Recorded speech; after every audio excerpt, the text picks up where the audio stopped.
আসলে দুঃখিত, আমাদের সিলেটের যে আজকে যে আলোচিত যে একটা হত্যাকাণ্ড হয়েছে বা কয়েকদিন আগের দিন গণধর্ষণ হয়েছে, এই কারণে আসলে আমরা নেটওয়ার্কে খুব বেশি সমস্যা করানো, তারপর মাত বুঝলা না। আমরা আসলে এই মুহূর্তে আমরা সিলেটের জালালাবাদ থানার সদর উপজেলা জালালাবাদ থানার খানদুকা ইউনিয়নের 2 নম্বর ওয়ার্ডও আছি, যেটা এটা আমার নামটা কি এই ভাইমার বাড়ির সামনে আছি। অসংখ্য মানুষ সকল মাঝে আসল নেতা কর্মীগুলো আসল, যিনি আজকে এই মাঝে আইরা ভাইমার মার সাথে দেখা করার আমাদের সিলেটে আলোচিত যিনি আসলে আমাদের খন্দকার আব্দুল মুতাসিলের কাছের সংসদ সদস্য। আমরা আসলে আমাদের সিলেটের পরিচিত মুখ যে আমাদের এই সিলেটের পরিচিত মুখ আমাদের সার্চলাইটের রাজু ভাই মাঝে আছে নিউজ করার লাগে। আমরা আসলে রাজু ভাই লগে একটু আমরা আজকে এই যে মন্ত্রী খন্দকার আব্দুল মুতাসিল আইরা আমরা একটু মাথার চেষ্টা করবো। রাজু ভাই, আমরা একটু তারপরে জানাইবা, যেহেতু আমরা লক্ষ্য কথা ভাইমার হত্যাটা কি বিষয়টা ধরি আপনারা কিন্তু বা আমরা ব্যাপক ধরনের আমরা নিউজ করছি বা ব্যাপক ধরনের আমরা এটা তুলিয়ে আনার জন্য চেষ্টা করছি। একটু জানাইবা এই ভাইমার হত্যার পিছনে রহস্যের মধ্যে যে উদ্ঘাটন রয়েছে আসামি গ্রেপ্তার, তার মধ্যে আমরা সাংবাদিক অনেক অবদান আছে, একটু আমরা জানাই। অসংখ্য ধন্যবাদ ইব্রাহিম আহমদ রুবেল ভাই। আসলে যখনই আমরা শুনতে পারছি যে ফাহিমা 4 বছরের ছোট্ট শিশু ফাহিমা নিখোঁজ হয়েছে, তারপর অনেক খুঁজাখুঁজি করার পর যখন শুক্রবারে আমরা জানতে পারলাম ভোরবেলা ওকে পুকুর পাড়ে পাওয়া গেছে, তাৎক্ষণিকভাবে জুম্মার নামাজের পরপর আমরা এখানে আসছিলাম। এসে আমরা এখানকার সার্বিক পরিস্থিতি সকলের মাঝে আমরা তুলে ধরার চেষ্টা করেছি। এবং জানেন আপনারা, এই ঘটনায় শুধু এই অত্র এলাকা সহ এই সিলেটবাসীকে কিন্তু নাড়া দিয়েছে। সবাই মিলে ঐক্যবদ্ধভাবে বিভিন্ন আন্দোলন সংগ্রামের মাধ্যমে কিন্তু ঘাতক যে জাকির রয়েছে প্রধান আসামি, তাকে গ্রেফতার করতে সক্ষম হয়েছে জালালাবাদ থানা পুলিশ। সবাই ঐক্যবদ্ধভাবে মূলত এই হত্যাকাণ্ডের বিচার চেয়ে তারা কিন্তু কাজ করে যাচ্ছেন। আর ইতিমধ্যে আমরা সংবাদ পেয়েছি বাংলাদেশের বর্তমান যে বাণিজ্য মন্ত্রী রয়েছেন সিলেট 1 আসনের সংসদ খন্দকার আব্দুল মুক্তাদির, উনি আসবেন ফাহিমার বাড়িতে। এই ফাহিমার বাড়িতে আসা উপলক্ষে আমরা এই মুহূর্তে দেখতে পাচ্ছি এখানে কিন্তু শত শত নেতাকর্মী সহ উৎসুক জনতা এসে ভিড় করেছেন। প্রশাসনের কঠোর নিরাপত্তা কিন্তু এখানে রয়েছে। তো সবকিছু মিলিয়ে সবাই এই মুহূর্তে অপেক্ষায় সময় পার করছেন কবে আসবেন বাণিজ্য মন্ত্রী, এরকমটাই রুবেল ভাই। ধন্যবাদ। আমাদের সাইটের পরিচিত মুখ, যিনি সবসময় মাঠে পরিশ্রম করে থাকেন, আমাদের আব্দুল কাদের রাজু ভাই, এবং আমাদের সাথে আমাদের বাইকার মকসুদ ভাইও আছেন আমাদের এখানে। আমরা পরে অবশ্যই মকসুদ ভাইয়ের সাথে কথা কইব।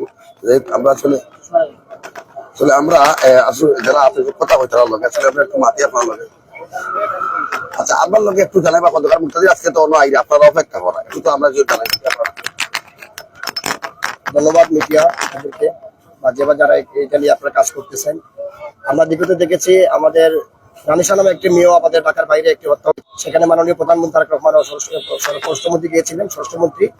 তো আজকে আমরা জানতে পেরেছি আমাদের সিলেটের 1 আসনের যে এমপি হয়েছিলেন খন্দকার মুক্তাদির সাহেব এবং শিল্প প্রতিমন্ত্রী আজকে ফাহিমার বাড়িতে সাক্ষাৎ করার জন্য, বাবা মার সাথে সাক্ষাৎ করার জন্য উনি আসতেছেন, তার অপেক্ষা আমরা আছি এই এলাকাবাসী। আমি একটা কথা বলবো, আপনারা দেখেছেন সব জায়গায় সব বাচ্চারা যারা হত্যা হয়েছে বা গুম হত্যা দর্শন হয়েছে, প্রত্যেকের পরিবারের দায়িত্ব সরকার নিয়েছে, কিন্তু আমাদের এই ফাহিমার কোনো সরকারের পক্ষ থেকে আজ পর্যন্ত আমরা কোনো একটা রেসপেক্ট পাই নাই বা কোনো দায়িত্ব আমরা পাই নাই। তো আজকে যিনি আসতেছে দেখি ওনারা কি করেন, এবং সরকারের দাবি থাকবে একটাই, আমরা জাকিরের ফাঁসি চাই, আমরা জাকিরের ফাঁসি চাই, কঠিন শাস্তি চাই, জাকিরের ফাঁসি চাই, জাকিরের ফাঁসি চাই, কঠিন শাস্তি হোক। এবং মাননীয় সরকারের কাছে আমি একটা অনুরোধ করবো যে বর্তমানে যে প্রধানমন্ত্রী যিনি হয়েছেন আমাদের সরকারের তারেক রহমান স্যারকে বলবো, আপনার মেয়ে মনে করে, আপনার সন্তান মনে করে আপনার ফাহিমার দায়িত্বটা নিবেন, ফাহিমার পরিবার দায়িত্বটা নিবেন। এবং এই অঞ্চলে এই গ্রামে সবচেয়ে গরিব হচ্ছে ফাহিমার আব্বা, তারা সচ্ছল প্রতিমন্ত্রী মানুষ, সেই ইনকাম করে খাওয়ার মতো ক্ষমতা নাই। তাই আমি আপনাদের অনুরোধ করে বলবো আপনারা তার দায়িত্বটা নিবেন, তার পরিবার দায়িত্ব নিবেন। তারাও ছোট 3টা বাচ্চা আছে ওনার বাচ্চাদের লেখাপড়ার দায়িত্ব এবং তার গরম পোষণ, তাকে একটা যে কোনো কর্মস্থলে একটা ব্যবস্থা করে দিবেন। আর সর্বোচ্চ আমি একটা কথা বলবো, যে যারা এরকম দোষ করেছে, আমরা দেখেছি আপনারা মিরপুরে গিয়েছেন 11 নম্বর পল্লবীতে রামিসা হত্যার, তার বাবাকে আপনারা আশ্বাস দিয়েছেন 7 দিনের ভিতরে তার ব্যবস্থা করবেন। আমরা একইভাবে দাবি করতে চাই যে পিশাচটা কাজ করে, তার নাম জাকির হোসেন রানা, এর নামও জাকির হোসেন রানা, ফাহিমা হত্যাকারী। এই 7 দিনের ভিতরে যেন আমাদের ফাহিমা হত্যা ফাঁসিকারীদের ফাঁসি চাই। আমরা একইভাবে একই দিনে আমরা যেন তার ফাঁসির কাজে দেখতে পারি। এবং আমরা লক্ষ্য করতে পারছি যে এই যে ফাইমার লোকের সঙ্গে চাচার সম্পর্ক আসলো আসলে এই যে হত্যাকাণ্ডের মাঝে একটা অভিনয় করতে আমরা লক্ষ্য করতে পারছি যে সময় আমরা নিজের সাথে নিউজ করার সময় ফাইমার হত্যাকারীদের দেখছি আমরা বিভিন্ন ধরনের পোস্ট বা বিভিন্ন ধরনের এই প্রোগ্রাম করে মানববন্ধন করে এই করে সেই করে এগুলো জড়িত আসলো। না, আমি যতটুকু জানি আপনার সে মাদককে আসক্ত ছিল, সে মাদককে আসক্ত ছিল। 6 মে আমাদের বাকিলি ফাইমা হারানো যায়, আমরা থানায় একটা অভিযোগ করেছিলাম, তার কোনো খোঁজখবর আমরা পাই নাই। তো 8 মে মনে হয় আমাদের ফাইমার লাশটা পাওয়া গেছিল।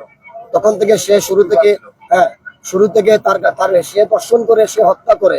আমি শুনেছিলাম ওর আম্মুর থেকে 10 টাকা নিয়ে সে দোকানে গিয়েছিল চানাচুরের প্যাকেট কিনতে। তখন ওই জাকির নাকি ওকে 10 টাকা দিয়ে সিগারেট পাঠাইছিল, তার পিসিবি তার বাসায় গেছে। তখন সে এডিক্টেড, মানে মাদকের নেশা ছিল। নেশা অবস্থায় তাকে ঘরে ঢুকিয়ে দরজা আটকে দর্শন করে তখন মেয়েটা চিৎকার দিয়েছিল। চিৎকার দেওয়ার পরে গলাটি তাকে হত্যা দেওয়ার বাসায় রেখে দিচ্ছে। কিন্তু সম্পূর্ণ আমার জানা মতো এটা একটা পরিকল্পনা মৃত্যু, এটা একটা পরিকল্পনা মৃত্যু। তার পরিবার জানতো ঘটনাটা, পরিবার সহ জড়িত।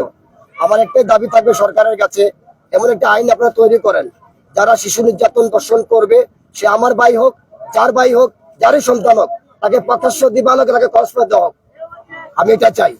আরেকটা দাবি সরকারের কাছে, যারা বাচ্চা, যাদের ছোট মেয়ে সন্তান যারা আছে, যাদের ছোট ছোট কুকুরমণির ছোট ছোট বাচ্চা রয়েছে, তাদের এলাকাবাসী তাদেরকে জন্য একটা প্রটোকল দেওয়া হয় এবং তারা সরকারের কাছে দ্রুতভাবে একসময় দেখা গেছে প্রশাসনের কাছে কিনা একটা মামলা করতে গেলে প্রশাসন মামলা নিতে চায় না।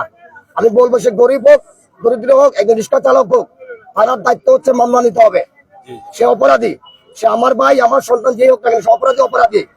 আজকে যদি আমার ভাইয়ের ঘটনা করতো, আমি প্রকাশ্য দিবালোকে পাবলিকের হাতে তুলে দিতাম, আমি তুলে দিতাম।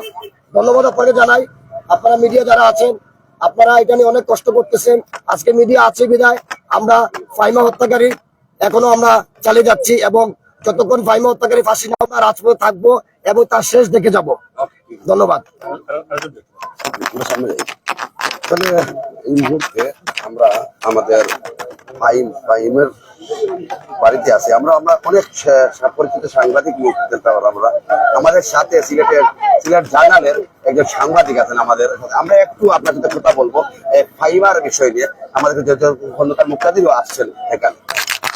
ধন্যবাদ সবাইকে। ফাইমার কথা যদি বলি, শুধু ফাইমা না, আরো অনেকেই কিন্তু আমরা যারা ছোট বোন আছে সবাই, আজকে আমি নিজে এখানে এসেছি সংগ্রহ করতে। আমার একটাই দাবি থাকবে, এই ফাইমার বিচারটা যাতে দ্রুত করা। এবং গত কয়েকদিন আগে একটি ঘটনা ঘটেছে একই গ্রামে, সেদিন আমরা দ্রুত একই ইউনিয়নে একই গ্রামে ধরতে গেলে বলা যায়, সেটি আমরা চাচ্ছি দ্রুত। গত কয়েকদিন আগে মিরপুরে একটি ঘটনা, সে মিরপুরের ঘটনা আমাদের কাছে একটি হৃদয় বিদারক ঘটনা, সেটিও আমরা চাই যাতে দ্রুত তাদের শাস্তি আনা হয়। সেই বিষয়টি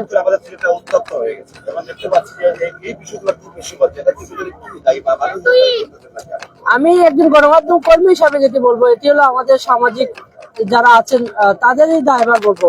মূলত একটি মাদকের একটি চক্র কিন্তু বিভিন্ন জায়গায় আমরা দেখতে পাই।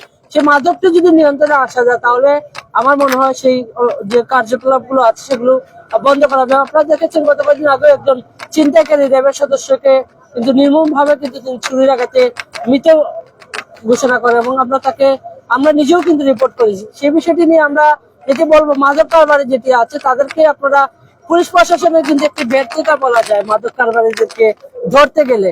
আমরা অনেকেই সময় বেশ কিছু মাদকের তথ্য পাই, পরবর্তীতে পুলিশ যায়, কিন্তু দেখা যায় পুলিশ যাওয়ার সাথে সাথে কিন্তু মাদক কারবারি যারা আছেন তারা কিন্তু চলে যায়। সেই বিষয়টা নিয়ে একটু যদি পুলিশের একটু নজরদারি করে, আমি বাণিজ্য মন্ত্রীর আশা করব, আমি ওনাকে প্রশ্নটা করব পুলিশকে যাতে একটু মাদক কারবারিদের সাথে তিনি যেন বলেন অভিযান দেওয়ার জন্য। ধন্যবাদ আপনাকে।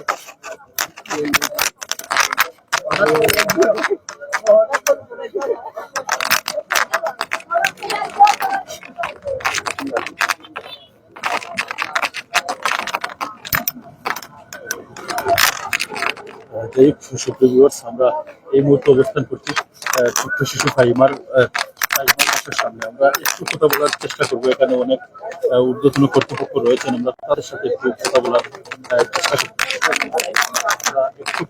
চেষ্টা করবো। এখানকার স্থানীয় বিএনপি নেতা অনেকেই রয়েছেন, আমরা তাদের সাথে একটু কথা বলার চেষ্টা করবো।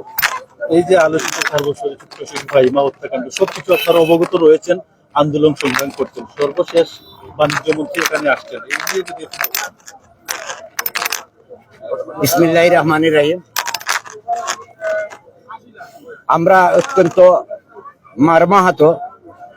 আমাদের অর্থ এলাকার কে দুষ্কৃতিকারীরা দর্শন করে হত্যা করেছে, এর সুষ্ঠু বিচারের জন্য আমরা প্রতিবাদী। আমরা চাই আমরা সমাজের মাঝে এই যেগুলার এই পর্যন্ত বিস্তার করতেছে, আমরা এই বিস্তার রোধ করতে আমরা সর্বস্তরের সবাইকে নিয়ে আমরা এর তীব্র প্রতিবাদ করব এবং প্রশাসনের কাছে আমরা জোর দাবি জানাবো, প্রশাসন যেন এতে সুনির্দিষ্ট অভিযোগের ভিত্তিতে এদেরকে আদালতে আইনের আশ্রয় নিয়ে আদালতে নিয়ে এদের সুষ্ঠু বিচার অতি দ্রুত গতিতে এই বিচারটা সুষ্ঠুভাবে হয়। একটার পর একটা এই ধরনের কার্যকলাপ চলছে। এই কার্যকলাপকে আমরা দেখতে পাচ্ছি আমাদের সমাজের মধ্যে একটা ক্যান্সার শুরু হয়ে গেছে। আমরা সবাই একে রুখতে হবে, আমরা সবাই ঐক্যবদ্ধ হতে হবে। ঐক্যবদ্ধ হয়ে আমাদের প্রত্যেকটি পরিবারের দায়িত্ব নিতে হবে যে আমাদের কোনো সন্তান যেন এই বিপদগামী। আমি সবাইকে ধন্যবাদ জানাচ্ছি। এখানে আমার ইউনিয়নের সভাপতি, বিএনপির সভাপতি আছে, উনি বলবেন। বিসমিল্লাহির রহমানির রহিম। ফাহিমা 6 বছরের শিশু, তাকে হত্যা করা হয়েছে। যে তাকে নির্যাতন করেছে এবং হত্যা করেছে সে একজন মাদকসেবী। আমাদের সমাজে যেসব দুষ্কৃতিতে দোষ হচ্ছে বা দুষ্কৃতিকারীরা যারা, এরা বেশিরভাগ মাদকদ্রব্য সেবন করে। আমরা এইসব সামাজিকভাবে যদি এগুলাকে আমরা না দেই সমাজ থেকে, তাহলে আমাদের জন্য আগামীতে আরো গুরুতর অসুবিধা হবে। আমি ফাহিমাকে যে হত্যা করেছে তার সর্বোচ্চ শাস্তি নয়, আমি সোজা বলবো আমরা তার ফাঁসি চাই। আর আমরা এই হলো আমাদের আমাদের সিলেটে এই ধরনের ঘটনা কিন্তু বড় রাখ করছে। কয়েকদিন আগে আমরা লক্ষ্য করতে পেরেছি যে 2 জন মিলে একটা কিশোরীকে ধর্ষণ করেছে। এই আমাদের এই কার্তিকা ইউনিয়নে আমার প্রশ্ন হচ্ছে, এগুলোর পিছনে আপনারা কি দায়ী করবেন? আপনাদেরকে বলতেছেন মাদক হিসাবে এটা দায়ী। যারা এই দেশে যারা এইসব করছে, আসলে এরা মাদকসেবী এবং এরা নেশা করে তারা মানে যা ইচ্ছা তা করে। আমি মনে করছি যে আমরা মাদকদ্রব্যকে যত সময় এলাকা থেকে আমরা দূর না করতে পারছি, সেগুলিকে বিক্রি এবং সেবন দুইটাই উৎখাত করতে হবে, নাহলে আমাদের সমাজে শান্তি আসবে না। আরো দিন দিন আরো এইসব বেড়ে উঠে যাবে। ধন্যবাদ।